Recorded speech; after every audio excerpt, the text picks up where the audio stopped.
File 17. Chapter 17. In about a minute, somebody spoke out of a window without putting his head out and says, "Be done, boys. Who's there?" I says, "It's me." "Who's me?" "George Jackson, sir." "What do you want?" "I don't want nothing, sir. I only want to get along by, but the dogs won't let me." "What are you prowling around here this time of night for, hey?" "I warn't prowling around, sir. I fell overboard off of the steamboat." "Oh, you did you? Strike a light there, somebody. What did you say your name was?" "George Jackson, sir. I'm only a boy." "Now look here, if you're telling the truth, you needn't be afraid. Nobody'll hurt you. But don't try to budge. Stand right where you are. Rouse out Bob and Tom, some of you, and fetch the guns. George Jackson, is there anybody with you?" "No, sir, nobody." I heard the people stirring around in the house now and see a light. The man sung out, "Snatch that light away, Betsy, you old fool. Ain't you got any sense? Put it on the floor behind the front door. Bob, if you and Tom are ready, take your places." "All ready." "Now, George Jackson, do you know the Shepherdsons?" "No, sir, I never heard of them." "Well, that may be so, and it mayn't. Now, all ready. Step forward, George Jackson, and mind, don't you hurry. Come mighty slow. If there's anybody with you, let him keep back. If he shows himself, he'll be shot. Come along now, come slow. Push the door open yourself. Just enough to squeeze in, do you hear?" I didn't hurry. I couldn't if I'd have wanted to. I took one slow step at a time, and there warn't a sound, only I thought I could hear my heart. The dogs were as still as the humans, but they followed a little behind me. When I got to the 3 log doorsteps, I heard them unlocking and unbarring and unbolting. I put my hand on the door and pushed it a little and a little more till somebody said, "There, that's enough. Put your head in." I done it, but I judged they would take it off. The candle was on the floor, and there they all was, looking at me, and me at them, for about a quarter of a minute. 3 big men with guns pointed at me, which made me wince, I tell you. The oldest, gray and about 60, the other 2 30 or more, all of them fine and handsome, and the sweetest old gray-headed lady, and back of her 2 young women, which I couldn't see right well. The old gentleman says, "There, I reckon it's all right. Come in." As soon as I was in, the old gentleman, he locked the door and barred it and bolted it, and told the young men to come in with their guns, and they all went in a big parlor that had a new rag carpet on the floor, and got together in a corner that was out of the range of the front windows. There warn't none on the side. They held the candle and took a good look at me and said, "Why, he ain't a Shepherdson. No, there ain't any Shepherdson about him." Then the old man said he hoped I wouldn't mind being searched for arms, because he didn't mean no harm by it. It was only to make sure. So he didn't pry into my pockets, but only felt outside with his hands and said it was all right. He told me to make myself easy and at home, and to tell all about myself, but the old lady says, "Why, bless you, Saul, the poor thing's as wet as he can be, and don't you reckon it may be he's hungry?" "True for you, Rachel, I forgot." So the old lady says, "Betsy," this was a nigger woman, "you fly round and get him something to eat as quick as you can, poor thing, and one of you girls go up and wake Buck and tell him. Oh, here he is himself. Buck, take this little stranger and get the wet clothes off of him, and dress him up in some of yours that's dry." Buck looked about as old as me, 13 or 14 or along there, though he was a little bigger than me. He hadn't on anything but a shirt, and he was very frowsy-headed. He came in gaping and digging one fist into his eyes, and he was dragging a gun along with the other one. He says, "Ain't they no Shepherdsons around?" They said no, 'twas a false alarm. "Well," he says, "if they'd have been some, I'd reckon I'd have got one." They all laughed, and Bob says, "Why, Buck, they might have scalped us all, you've been so slow in coming." "Well, nobody come after me, and it ain't right I'm always kept down. I don't get no show." "Never mind, Buck, my boy," says the old man. "You'll have show enough, all in good time. Don't you fret about that. Go along with you now and do as your mother told you." When we got upstairs to his room, he got me a coarse shirt and a roundabout and pants of his, and I put them on. While I was at it, he asked me what my name was, but before I could tell him, he started to tell me about a blue jay and a young rabbit he had catched in the woods day before yesterday, and he asked me where Moses was when the candle went out. I said I didn't know. I hadn't heard about it before, no way. Well, guess, he says. How am I going to guess, says I, when I never heard tell of it before? But you can guess, can't you? It's just as easy. Which candle, I says. Why, any candle, he says. I don't know where he was, says I. Where was he? Why, he was in the dark. That's where he was. Well, if you knowed where he was, what did you ask me for? Why, blame it, it's a riddle, don't you see? Say, how long are you going to stay here? You got to stay always. We can just have booming times. They don't have no school now. Do you own a dog? I've got a dog, and he'll go in the river and bring out chips that you throw in. Do you like to comb up Sundays and all that kind of foolishness? You bet I don't, but Ma, she makes me. Confound these old britches. I reckon I better put 'em on, but I'd rather not. It's so warm. Are you all ready? All right, come along, old hoss. Cold corn pone, cold corned beef, butter, and buttermilk. That is what they had for me down there, and there ain't nothing better that I've ever come across yet. Buck and his ma and all of them smoked cob pipes, except the nigger woman, which was gone, and the two young women. They all smoked and talked, and I eat and talked. The young women had quilts around them and their hair down their backs. They all asked me questions, and I told them how Pap and me and all the family was living on a little farm down at the bottom of Arkansas, and my sister Mary Ann run off and got married and never was heard of no more, and Bill went to hunt them and he warn't heard of no more, and Tom and Mort died, and then there warn't nobody but just me and Pap left, and he was just trimmed down to nothing on account of his troubles. So when he died, I took what there was left, because the farm didn't belong to us, and started up the river deck passage and fell overboard, and that was how I come to be here. So they said I could have a home there as long as I wanted it. Then it was most daylight, and everybody went to bed, and I went to bed with Buck. And when I waked up in the morning, drat it all, I had forgot what my name was.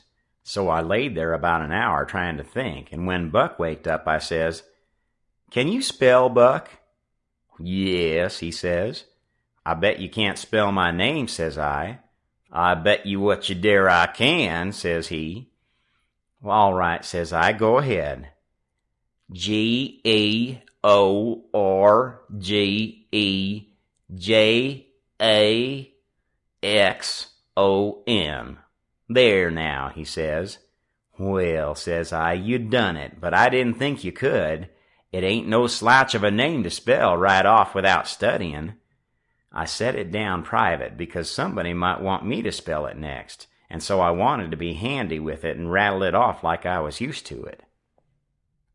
It was a mighty nice family, and a mighty nice house, too. I hadn't seen no house out in the country before that was so nice and had so much style.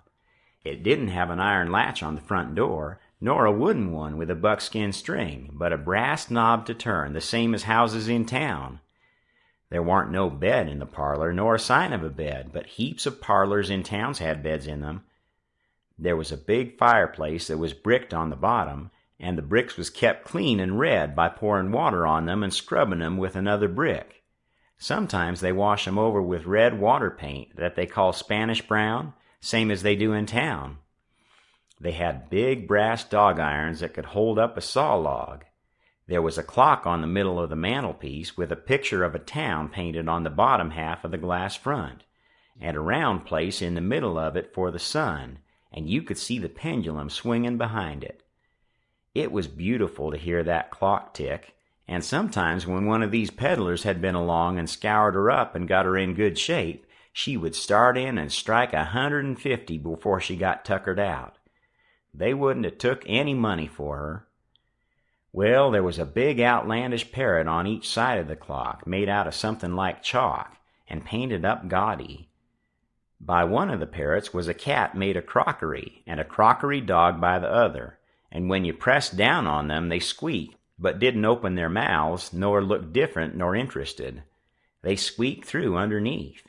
There was a couple of big wild turkey wing fans spread out behind these things. On the table in the middle of the room was a kind of a lovely crockery basket that had apples and oranges and peaches and grapes piled up in it, which was much redder and yellower and purtier than the real ones is, but they weren't real because you could see where pieces had got chipped off and showed the white chalk or whatever it was underneath. This table had a cover made out of beautiful oilcloth, with a red and blue spread eagle painted on it, and a painted border all around. It come all the way from Philadelphia, they said. There was some books, too, piled up perfectly exact on each corner of the table. One was a big family Bible full of pictures. One was Pilgrim's Progress, about a man that left his family, it didn't say why. I read considerable in it now and then. The statements was interesting, but tough. Another one was Friendship's Offering, full of beautiful stuff and poetry, but I didn't read the poetry. Another was Henry Clay's Speeches, and another was Dr. Gunn's Family Medicine, which told you all about what to do if a body was sick or dead. There was a hymn book and a lot of other books, and there was nice split-bottom chairs, and perfectly sound, too, not bagged down in the middle and busted like an old basket. They had pictures hung on the walls, mainly Washingtons and Lafayette's and battles, and Highland Marys, and one called Signing the Declaration.